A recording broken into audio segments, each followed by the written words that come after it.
UK Chancellor of the Exchequer, George Osborne, has been named Briton of the Year by the Times newspaper. Yep, you heard that right. Despite spending the year winding up the lower classes with his tax breaks for the rich and constant cuts to the benefits system, Mr Osborne was awarded the prestigious honour by the newspaper based on his decisions that have dominated British politics and that a return to growth has partly vindicated him. Briton of the Year? Who came second? Ian fucking Watkins? In related news, a man from Bayton has been found dead after being notified that his employment and support allowance was being stopped. Sean Pilkington was suspected to have shot himself after worrying that he would be unable to support himself following the ESA's decision, following years of being on meagre support while suffering from a long-term illness. This comes 8 months after a similar incident occurred with a disabled man in Yorkshire who was having his benefits cut despite being unable to physically work. I wonder if the Times took that into consideration when they gave that dubious award to the Sheriff of Nottingham. Mayor of Toronto, Canada, Rob Ford, has announced his intentions to run for re-election despite being hit by a massive drug scandal in 2013.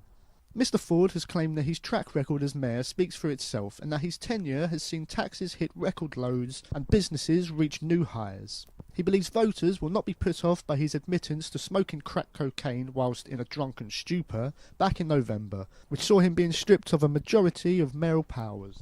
Ha! Getting re-elected? Sounds like he's still on the stuff. A man in Florida has been accused of having sex with his flatmate's dog after he was caught in the act on camera. The pizza delivery man, Joshua Lee Wibicki, was charged with cruelty to animals as well as bestiality after it was revealed his friend had set up a hidden camera after seeing his pet limping and acting funny around humans. Guess he'll be having a rough time in jail then. Kate Winslet has revealed that her newborn son, named Bear, will be taking her surname as opposed to her husband's. Winslet responded by saying, "Of course we're not going to call it rock and roll. I'm a fucking grown-up."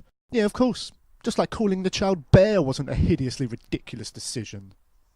Man United boss David Moyes and West Ham gaffer Sam Allardyce have both landed themselves in hot water with their club supporters recently with equally dismal runs. Man United have suffered 3 2-1 defeats in a row, including one against rock-bottom Premiership side Sunderland. And West Ham were beaten 5-0 to lower league Nottingham Forest in the FA Cup third round before being destroyed 6-0 in the League Cup semi-final first leg against Manchester City, all within a few days of each other. We caught up with both managers to get their thoughts on their humiliations. Dave, you don't have a clue what you're doing, do you? Well, I'm glad you said it. Sometimes it goes unmentioned at times. So, how shit are your tactics right now? Well, you've seen it for yourself, haven't you? So, is it true you have a bet on with Chelsea to see how many dives you can commit in one season? Yeah, I think that it's part of the game. I think that's why the Premiership is so exciting. So the bad news is, it's going to be snowy weather, but the good news is, it's going to cost you nothing to get ice. Thank you for watching the News Roundup.